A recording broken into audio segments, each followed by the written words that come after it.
up, dudes? It's Gaz, and welcome back to the Warframe video. So, we got our first build video on the new HYDROID rework today, and this one is really powerful. So you're in the right place for Warframe videos on the new Abyss of Dagath update. So if you're not subbed yet, make sure you hit that sub button. And also maybe check out the live stream as well. We do lots of Warframe live streams. I will be live later tonight. Throat's feeling better. Didn't wake up sick, basically, so that's good. But yeah, today's video is going to be going over the HYDROID rework with a special build meant for getting lots and lots of loot, getting lots and lots of kills really fast. So that's what we're going over today. It's a helmet build for HYDROID, and yeah, I'll have more HYDROID build videos out soon. This one is going to be using the Ivara Cloaking Arrow helmet to make ourselves invisible, and we're also using the Pilfering Swarm augment for HYDROID, making it where the enemies drop more loot. It's still really good, and yeah, let's just go over some of the changes that HYDROID has gotten with the HYDROID rework, and then we'll show the builds on everything, because we're also using one of the recently buffed Sentinels. One of the Sentinels I thought would be actually the best in the game. Seems like it actually is the best in the game, so yeah, Nautilus Sentinel as well. Alright, so we're using Pilfering Swarm to get this extra loot, and we're also using the Occucore pistol, which has the new Nightwave augment Sentient Surge, to get an infinite magazine, also get massive crit chance and status chance, which does scale onto Steel Path. So yeah, HYDROID's new passive is basically, he is the best, he's the king of corrosive. Corrosive procs from HYDROID now remove enemies' armor by 50% from just one corrosive proc, and that's not how it normally goes. When you fully stack up 10 corrosive procs on an enemy while playing as HYDROID, their armor's just entirely gone. So you can use HYDROID's new third ability, which replaced the puddle, Plunder, and it will take all those corrosive procs. It will make the armor strip from those corrosive procs a permanent armor removal, and it will give you yourself some armor depending on how many corrosive procs there were, and it will also give you a big corrosive damage buff for your guns depending on how many corrosive procs there were as well. So combining all these things together, we're making most weapons really like Steel Path viable at this point. You could throw on Nourish on your build to have viral damage and corrosive damage, which is of course great for the Steel Path if you know how that works. But yeah, we're actually using the Cloaking Arrow today just to be real lazy. So we're going to throw on the Cloaking Bubble, and then we're going to throw out our Tentacle Swarm, which will cover the entire, it depends on what room you're in technically. In a small room like this, you know, a very small range Tentacle Swarm ability from HYDROID can cover the entire room. And since we're getting that massive corrosive damage buff, our Acolyte Slaying weapon is going to really kill them in like 1 or 2 hits. So I'm using the Stropha here, a nice, easy Acolyte Slaying weapon, which does not entirely rely on a Riven, as you know, we're getting in this footage right here, 547% damage buff on our Stropha, and Acolytes are weak to corrosive, so you can see where that kind of goes. If I was closer to the Acolyte, it would have been a literal one-shot, so let's go over some of the builds we're using today. I'm going to show you all the builds. I'll have more HYDROID build videos out soon, probably with Nourish, obviously. I saw someone in the comments yesterday said, are you sure this is Gaz? Because the Goth build does not have Nourish. Don't worry, if you look at the second config, that was the second build. So we'll have a Nourish build on the Goth out soon, and HYDROID, because you know how it is around here. I've been using it on everybody since they buffed it. So let's go over HYDROID stuff and the Nautilus and all that to show how you can replicate the stuff we're doing in this video. So we've got a bunch of Archon shards in HYDROID, mostly for the beams, but it also is nice on the build. We've got 2 casting speed Amber Tau shards, giving us really fast Tentacle Swarm casting. Technically helps the other abilities too. I really wasn't using Tempest Barrage much in the footage, but I technically did have the Augment mod for that. But yeah, we got 3 Archon Crimson Shards for power strength, giving us a total of 45 extra power strength before mods are even taken into account. So that's going to make Plunder give you more armor and corrosive damage. It's going to make Tentacle Swarm have more damage, technically, not that that really matters for this build. It's also going to make the status chance of the Viral Tempest augment go up. So enough talking about the abilities and the shards, let's go ahead and show the build. And yeah, really, if this build lasts longer, you could definitely take things off like Prime Flow once we go over one of the mods we're using on the Sentinel. But yeah, Prime Flow is nice to have more energy. And really brief respite's not needed here either, as we're in a Cloaking Bubble the whole time. We've got Molt-Efficiency. While our shields are active, we get increased ability duration, and it gives us up to 36% extra ability duration. Very nice. We're actually going to have Equilibrium on here too, so we really don't need Energize on HYDROID for this.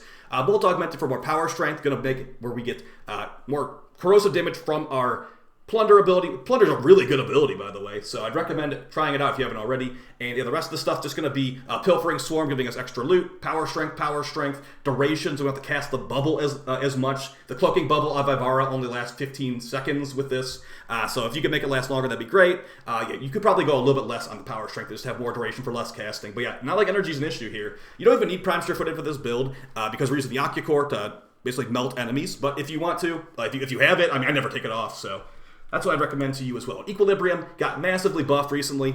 We can just pick up orbs whenever we want to. And yeah, on Hydroid, we're going to have infinite energy, basically. So you could really take out Prime Flow in the end. The Occucore build is going to be a viral heat build, as we have a massive corrosive buff from Hydroid. We're not going to really be getting many heat procs, unfortunately. So you could maybe even take off Cascadia Flare. But hey, Cascadia Flare scales up to more damage than secondary Merciless does in the first place. So I think that I'm going to keep Cascadia Flare for now, even though our heat weighting won't be that great. The Riven is multi-shot, heat, and toxin, plus crit damage. The things you're looking for here, or plus recoil, the things you're looking for here, you do want to make sure that you have, you want to make sure you have the Sentient Surge, basically, because this is what lets you refill your magazine whenever you get a kill with the Occucore. Refills 20% of your magazine, and it also increases your status chance and your crit chance per tendril active. This thing can fire like 4 tendrils, I think it is. So yeah, this build works great, and depending which this build works on like every faction. So you can do whatever Bane you're fighting against. So in the footage we are doing, I think it's Corrupted. So Bane the Corrupted works. If you're fighting against a Corpus, you might want to do a non-viral heat build. Maybe go with a Toxin mod. So what you do is you probably You'd have to put like multiple toxin mods on. It wouldn't work with my Riven really, but yeah, make sure you put on a toxin build on your Occucore if you're fighting the Corpus, and it will just instantly bypass their shields. So if I sound like my throat is hoarse, it's because I've recorded like 4 videos today. To be honest, I know I said I was not going to stream, but I recorded a ton of videos. So on the Stropha, we got the corrosive build. Not that really matters, as we have a massive corrosive buff from Hydroid's Plunder. And we're going for a kind of like a hybrid, mostly heavy attack build here with Amalgam Organ Shatter, Killing Blow for increased heavy attack damage, and double. I technically have an Umbra form on my Stropha. Yeah, don't ask, but that's been on here for a while, and it technically does help the build and gives me more flexibility on other setups. Also, by the way, Corrupt Charge, you do not need to max this out. You can just do level 2. Not that that really changes too much. And also, before someone asks, there is no Tenant Stropha, even though some other YouTubers have mentioned there is a Tenant Stropha. No, it's mostly just a joke that I renamed it. So, hey, you know what? You watched 7 minutes into the video. You get to know the secret strategies. So, now let's talk about Nautilus here. This build is not completely, not every mod on here is entirely necessary. The one that is most necessary, though, is Manifold Bond. What Manifold Bond does, it's a new bond mod, so I had to read this one too. That's why I had to make so many videos today. These bond mods actually are pretty good. Companion preset mods apply status effects from companion weapons. I don't really notice that too much, to be honest. Killing enemies with 3 or more unique status effects reduces the companion's ability cooldown by 3 seconds. We're using the Nautilus ability, Cordon, which is basically a mini ensnare from Korra. It will pull enemies together, and it has a cooldown of 15 seconds. We're killing enemies so fast, it could just spam the ability constantly. While it's spamming the ability constantly, we're using Mystic Bond. After the companion uses 5 abilities, you can cast your WARFRAME ability for free. So if you don't, like I said, if you don't want to run Prime Flow, this is why I said you don't need to run Prime Flow. As long as your Sentinel spamming abilities because of Manifold Bond, you will have a free ability cast from Mystic Bond. So that's pretty cool synergy right there. We also got Tenacious Bond in here. Guys, I'm working on the Hellstrom video, okay? I'm going to get the Hellstrom video out, but for right now, just to have more damage for Steel Path, we're going to go Tenacious Bond, making it where we're going to get increased crit damage on our frame if our Sentinel has 50% crit chance or more on its weapon. That does really restrict what weapons you can choose. That's why the Hellstrom's not being used. That's why the Verglass is not being used either. Those things have really, really low crit chance. So they're mostly status weapons. So we can't do that for this. We've also got Synth Deconstruct, not needed on this at all. I don't think, this actually could just be taken off for anything you want here.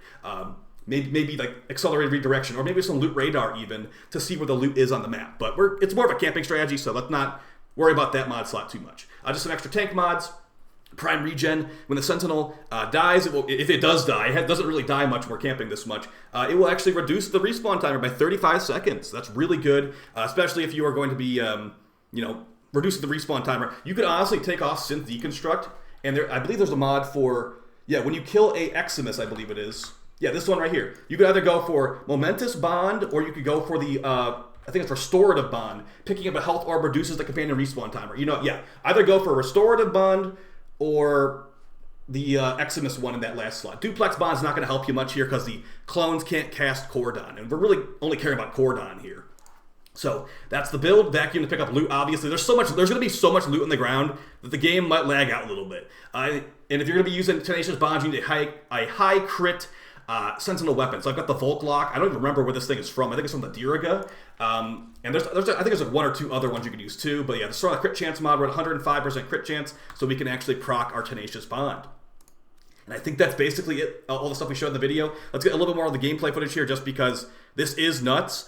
And yeah, I was actually theory crafting something like this earlier today. The whole quiver aspect of it, I was sent that by a viewer of the channel, and I'm not going to really name them because they asked not to, but let's just say I got sent it on Discord. So yeah, this is great. And of course, this is not the only Hydroid build at all. I was hardly even using Viral Tempest here, as you can see. So you could take that mod slot off for some more duration so your bubble lasts longer.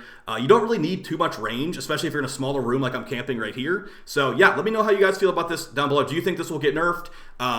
I think it might get nerfed, honestly. That's maybe one of the reasons this video is coming out so quickly. But yeah, if it's not going to get nerfed, it's a great farming strategy going forward, as Tentacle Swarm drops a ton of ammo with the Pilfering Swarm augment. So there you go. You know, infinite ammo for the Occucore. It has infinite magazine, technically, as well. So I could have even brought... No, actually, you can't bring Smita here. Nautilus is helping quite a bit with that grouping ability. It's targeting enemies in the tentacles, so it pulls enemies not in the tentacles into the tentacles and gives you more loot, basically, indirectly. I think of kind of like Korra's Ensnare. It's like a mini Ensnare bot, and we're casting Ensnare on an enemy in the tentacle, making just loot, okay? So I'll see you guys next video. Appreciate all support. And yeah, let's just get an Acolyte one-shot here before we call it, because, yeah, it gives you a massive corrosive buff. So you could even gem more power strength, too. I've got Molt Augmented here, and there you go. He's dead. All right, see you guys next time. Appreciate all support. Peace.